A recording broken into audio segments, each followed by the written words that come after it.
किसी गांव में एक बहुत ही ज्ञानी पंडित रहता था। एक दिन वह अपने बचपन के दोस्त से मिलने के लिए दूसरे गांव में जा रहा था।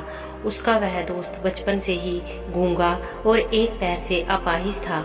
उस पंडित के गांव से उसके दोस्त का घर काफी दूर था। वहां जाने के लिए बीच बीच में कई सारे छोटे छोटे गांव पड़ते थे। पंडित रास्ते में अपनी धुन में चला जा रहा था। चलते चलते उसकी मुलाकात एक व्यक्ति से होती है। वह भी पंडित के साथ चलने लगता है। उस आदमी को देखकर पंडित बहुत खुश हो जाता है। उसने सोचा, चलो अच्छा हुआ, साथ साथ चलने से उसका सफर भी आसानी से कट जाएगा। बात की शुरुआत करने के लिए उस पंडित ने उस व्यक्ति से उसका नाम पूछा तो उसने अपना नाम धर्मराज बताया। पंडित को यह नाम कुछ अजीब सा लगा, लेकिन उसने नाम के विषय में कुछ और पूछना उचित नहीं समझा। दोनों धीरे धीरे साथ में चल रहे थे। तभी रास्ते में एक गांव आता है। गांव का प्रवेश द्वार आते ही धर्मराज ने पंडित से कहा, तुम आगे चलो, मुझे इस गांव में एक काम है, मैं तुमसे आगे मिलता हूँ। पंडित ने कहा, ठीक है। वह आगे रास्ते में चल देता है। कुछ देर बाद उस गांव में खबर फैली कि एक व्यक्ति को सांड ने अपने सींग से फंसाकर मार दिया। जैसे ही सांड ने उस व्यक्ति को मारा, ठीक कुछ ही देर में धर्मराज पंडित के पास आ गया। फिर दोनों चलना शुरू कर देते हैं और चलते चलते एक दूसरे गांव के द्वार पर पहुंच जाते हैं। उस गांव के बाहर एक बड़ा और विशाल मंदिर बना हुआ था। वहां पर आराम करने की सुविधा काफी बढ़िया लग रही थी। पंडित के दोस्त का घर अभी वहां से बहुत दूर था और रात भी होने वाली थी। तो पंडित ने धर्मराज से कहा, रात होने वाली है, पूरे दिन चलते चलते थक भी चुके हैं और भूख भी लग रही है, तो यहाँ पर भोजन करके यहीं पर हम विश्राम कर लेते हैं। फिर सुबह के समय आराम से आगे की यात्रा जारी करेंगे। धर्मराज ने कहा, ठीक है, मुझे इस गांव में किसी को कुछ जरूरी सामान देने जाना है। तुम भोजन करके आराम करो, मैं बाद में आकर भोजन कर लूंगा। इतना कहकर वह वहां से चला जाता है। लेकिन उसके जाते ही कुछ ही देर बाद धुआं उठता हुआ दिखाई देता है और देखते ही देखते पूरे गांव में आग लग जाती है। पंडित ने हैरानी से सोचा कि यह धर्मराज जहाँ भी जाता है वहाँ कोई ना कोई अनहोनी जरूर हो जाती है, कुछ तो गड़बड़ है इस व्यक्ति में। लेकिन पंडित ने रात्रि में धर्मराज से कुछ भी पूछना उचित नहीं समझा। सुबह होते ही दोनों फिर से अपनी यात्रा शुरू कर देते हैं। कुछ देर चलने के बाद रास्ते में फिर से एक गांव आता है। धर्मराज ने फिर से पंडित से कहा, आप आगे चलिए, मुझे इस गांव में अपने मित्र से मिलने जाना है। मैं अपने दोस्त से मिलने के बाद आगे रास्ते में मिलूंगा। यह कहकर धर्मराज वहां से चला गया। लेकिन पंडित इस बार आगे नहीं गया, वहीं खड़ा होकर धर्मराज को देखता रहा कि वह कहाँ जा रहा है और क्या करता है। तभी थोड़ी देर बाद लोगों की आवाज सुनाई देने लगी कि एक व्यक्ति को सांप ने काट लिया और उसकी मृत्यु हो गई। ठीक उसी समय धर्मराज फिर पंडित के पास पहुंच गया। लेकिन इस बार पंडित से रहा नहीं गया और उसने धर्मराज से पूछ ही लिया कि तुम जिस भी गांव में जाते हो वहां कोई ना कोई अनहोनी जरूर हो जाती है, क्या तुम मुझे बता सकते हो यह ऐसा क्यों हो रहा है? धर्मराज ने कहा, पंडित जी, आप तो मुझे बहुत ज्ञानी मालूम पड़ रहे हैं, इसलिए मैं आपके साथ चलने लगा था, क्योंकि ज्ञानियों का साथ बहुत अच्छा होता है। परंतु आप अभी तक नहीं समझ पाए कि मैं कौन हूँ। पंडित ने कहा, मैं समझ गया हूँ, लेकिन मुझे कुछ शंका है। अगर आप ही अपना उपयुक्त परिचय दे दें तो मेरे लिए आसानी होगी। तब धर्मराज ने जवाब दिया कि मैं यमदूत हूँ और यमराज की आज्ञा से उन लोगों के प्राण हरण करता हूँ जिनकी उम्र पूरी हो चुकी है। हालांकि पंडित को पहले से ही इस बात की आशंका थी, फिर भी धर्मराज के मुंह से ये बात सुनकर वह घबरा गया। लेकिन वह हिम्मत करके पूछता है कि अगर तुम सच में यमदूत हो तो मुझे बताओ, अगली मृत्यु किसकी है?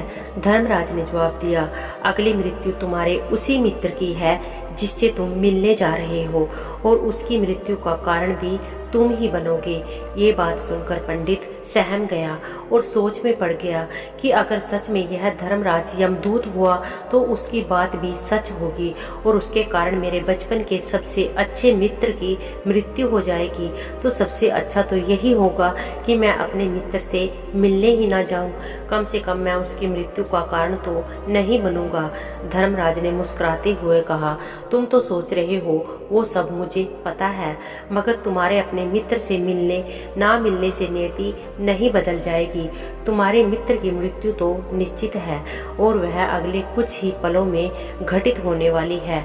महाकाल के मुंह से ऐसी बात सुनकर पंडित को झटका लगा, क्योंकि महाकाल ने पंडित के मन की बातें पढ़ ली थी, जो कि वह सामान्य व्यक्ति के लिए संभव नहीं है। अब पंडित को विश्वास हो गया कि यह धर्मराज सच में यमदूत ही है। जब पंडित को यह पूर्ण विश्वास हो गया कि धर्मराज जी यमदूत है तो वह घबरा गया। वह अपने मित्र की मृत्यु का कारण नहीं बनना चाहता था, इसलिए वह पलटकर अपने गांव की तरफ वापस जाने लगा। लेकिन जैसे ही पंडित वापस जाने के लिए मुड़ा, उसने देखा कि उसका मित्र तेजी से उसकी तरफ चला आ रहा था, जो कि पंडित को देखकर अत्यंत प्रसन्न दिखाई पड़ रहा था। अपने मित्र के आने की गति को देखकर पंडित को ऐसा लगा कि जैसे उसका मित्र काफी देर से उसका पीछा ही कर रहा था, लेकिन वह बचपन से ही गूंगा था और एक पैर से लंगड़ा भी था, इसलिए ना तो वह पंडित को आवाज देकर रोक पाया था और ना ही उस तक पहुंच पा रहा था। लेकिन जैसे ही वह पंडित के पास पहुंचा, अचानक ही जमीन पर गिर पड़ा और उसकी मृत्यु हो गई। पंडित हक्का बक्का होकर धर्मराज की ओर देखने लगा, जैसे कि वह पूछना चाह रहा हो कि आखिर क्या हुआ। धर्मराज पंडित के मन में उठ रहे प्रश्नों को समझ गया और बोला, तुम्हारे मित्र ने पिछले गांव में ही तुम्हें देख लिया था और वो वहीं से तुम्हारा पीछा कर रहा था, लेकिन गूंगा और लंगड़ा होने की वजह से वह तुम तक नहीं पहुंच पाया। उसने अपनी पूरी ताकत लगाकर तुम तक पहुंचने का प्रयास किया, लेकिन बुढ़ापे में बचपन जैसी ताकत नहीं होती, इसलिए हार्ट अटैक होने के कारण उसकी मृत्यु हो गई, क्योंकि वह तुमसे मिलने के लिए अपनी सीमाओं को तोड़कर तुम्हारे पीछे भाग रहा था। इसलिए अपने मित्र की मृत्यु का कारण भी तुम ही कहलाओगे। अब पंडित को पूर्णतः यह विश्वास हो गया था कि धर्मराज एक यमदूत है और उसका कार्य जीवों के प्राण हरना है।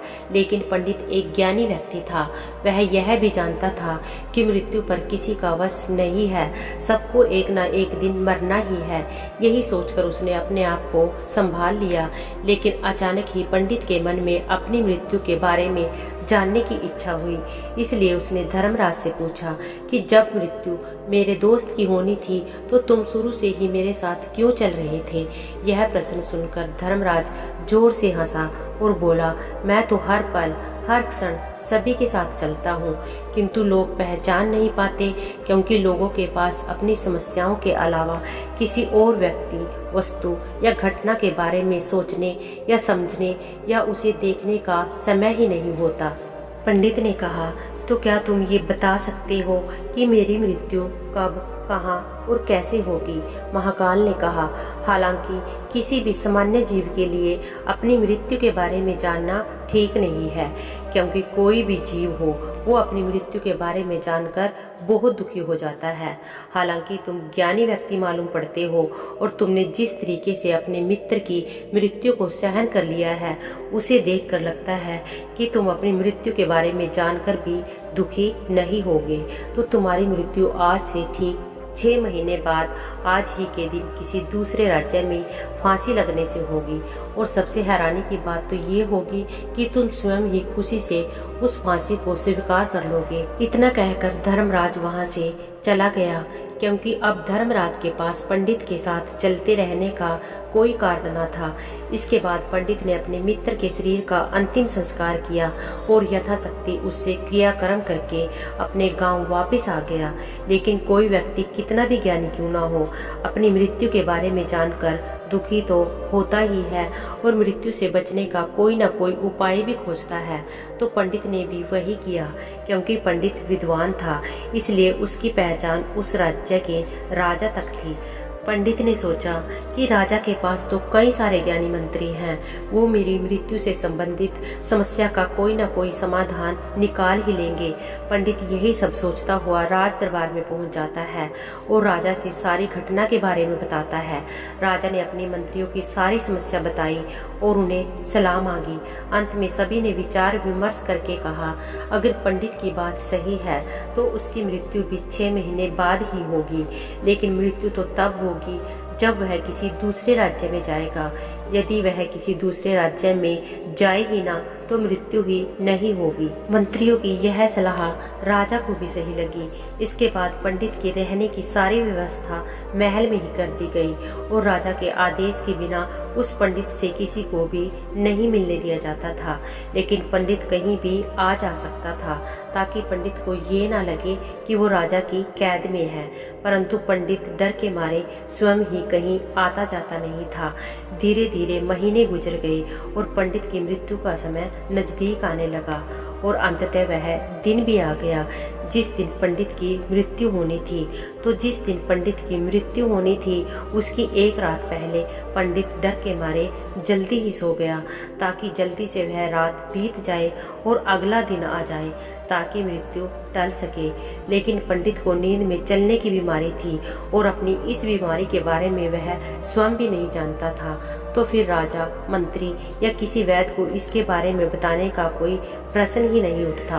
पंडित अपनी मृत्यु को लेकर बहुत चिंतित था। वह पिछले कई दिनों से ठीक से सो भी नहीं पा रहा था और नींद में चलने की बीमारी भी तभी होती है जब व्यक्ति ठीक से सो नहीं पा रहा हो। तो उस रात भी पंडित को नींद में चलने का दौरा पड़ा। वह उठा और महल से निकलकर अस्तबल में गया। क्योंकि पंडित राजा का खास मेहमान था, इसलिए किसी भी पहरेदार ने उसे नहीं रोका और ना ही किसी तरह की कोई पूछताछ की। अस्तबल में पहुंचकर वह सबसे तेज चलने वाले घोड़े की पीठ पर सवार होकर नींद में ही अपने राज्य की सीमा से बाहर दूसरे पड़ोसी राज्य में चला गया। इतना ही नहीं, वह दूसरे राज्य के राजा के महल में पहुंच गया। उस महल के पहरेदारों ने भी उसे नहीं रोका और ना ही कोई पूछताछ की। सभी लोग रात्रि का अंतिम पहर होने के कारण गहरी नींद में थे। वह पंडित सीधे राजा के सैन्य कक्ष में पहुंच गया जहां पर राजा सोया करते थे। पंडित वहीं जाकर सो गया। जब सुबह हुई तो राजा ने देखा कि उसके कमरे में एक पंडित सोया हुआ है। यह देखकर वह बहुत क्रोधित हो गया। पंडित को गिरफ्तार करवा दिया गया। लेकिन पंडित तो भौचक्का था, उसे तो कुछ समझ ही नहीं आ रहा था कि आखिर वह दूसरे राज्य में और राजा के सैन्य कक्ष में कैसे पहुंचा। लेकिन वहां उसकी ये सब सुनने वाला कोई नहीं था। राजा ने पंडित को दरबार में पेश करने का आदेश दिया। कुछ देर बाद उस पंडित को दरबार में लाया गया। पंडित को देखते ही राजा इतना आग बबूला हो गया कि उसे फांसी पर चढ़ा देने का हुक्म दिया गया। फांसी की सजा सुनकर पंडित कांप गया, लेकिन फिर भी थोड़ी सी हिम्मत जुटाकर राजा से बोला, महाराज, मैं नहीं जानता कि मैं राजमहल तक कैसे पहुंचा। मैं यह भी नहीं जानता कि आपके सैन्य कक्ष तक मैं कैसे आया और आपके महल में किसी पहरेदार या सैनिक ने मुझे रोका क्यों नहीं। लेकिन मैं इतना जरूर जानता हूँ कि आज मेरी मृत्यु होनी थी और वो होने भी जा रही है। राजा को यह बात थोड़ी अजीब लगी। उसने पंडित से पूछा, तुम्हें कैसे पता कि आज तुम्हारी मृत्यु होनी है?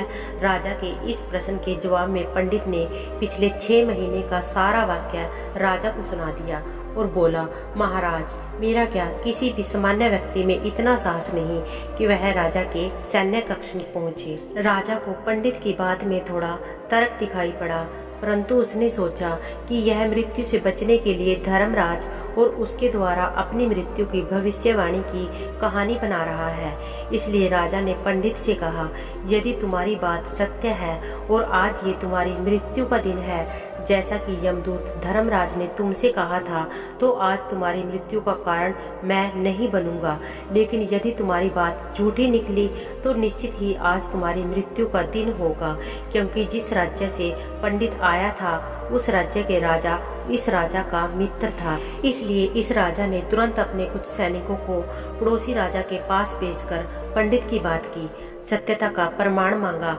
भेजे गए सैनिक शाम तक लौटे और उन्होंने राजा को बताया कि महाराज पंडित जो कुछ भी कह रहा है वो सब सत्य है। पड़ोसी राज्य के राजा ने पिछले 6 महीने से पंडित के रहने की सारी व्यवस्था अपने ही महल में कर रखी थी। पंडित राजा का खास मेहमान था। कल शाम राजा आखिरी बार पंडित से उसके कक्ष में मिले थे और उसके बाद यह इस राज्य में कैसे पहुंच गया इसकी जानकारी किसी को भी नहीं है। इसलिए उस राज्य के राजा के अनुसार पंडित को फांसी की सजा देना ठीक नहीं है। लेकिन राजा के सामने एक नई समस्या थी, क्योंकि उसने बिना पूरी बात जाने ही पंडित को फांसी की सजा सुना दी थी। इसलिए अगर पंडित को फांसी नहीं दी जाती तो राजा के वचन का अपमान हो जाएगा। लेकिन अगर राजा की बात का मान रखा जाए तो बेवजह ही एक निर्दोष व्यक्ति की मौत हो जाएगी। राजा ने अपने सभी मंत्रियों से इस बारे में सुझाव मांगा तो मंत्रियों ने राजा को सुझाव दिया कि महाराज पंडित को एक कच्चे सूत के धागे से फांसी लगवा दी जाए। इससे आपके कथन का मान भी रह जाएगा और कच्चे सूत के धागे से पंडित को फांसी भी नहीं लगेगी और उसके प्राण भी बच जाएंगे। राजा को मंत्री को यह सुझाव पसंद आया और उसने ऐसा ही करने का आदेश दे दिया। पंडित के लिए कच्चे सूत के धागे से फांसी का फंदा बनाया गया और नियम के अनुसार पंडित को फांसी पर चढ़ाया जाने लगा। सभी लोग बहुत खुश थे कि ना तो पंडित मरेगा और ना ही राजा का वचन खाली जाएगा। पंडित को भी पूर्ण विश्वास था ये सूत के धागे से तो उसकी मृत्यु हो ही नहीं सकती, इसलिए उस पर चढ़ने के लिए तैयार हो गया। जैसा कि धर्मराज ने भविष्यवाणी की थी कि तुम खुद ही अपनी फांसी को स्वीकार करोगे। लेकिन जैसे ही पंडित को फांसी दी गई, सूत का धागा तो टूट गया, लेकिन टूटने से पहले उसने अपना काम कर दिया था। पंडित के गले की एक नस सूत के धागे के झटके से कट चुकी थी और पंडित जमीन पर पड़ा तड़फ रहा था। उसी पल उसके गले में खून की फुहार निकल रही थी और देखते ही देखते पंडित का शरीर पूरी तरह से शांत हो गया।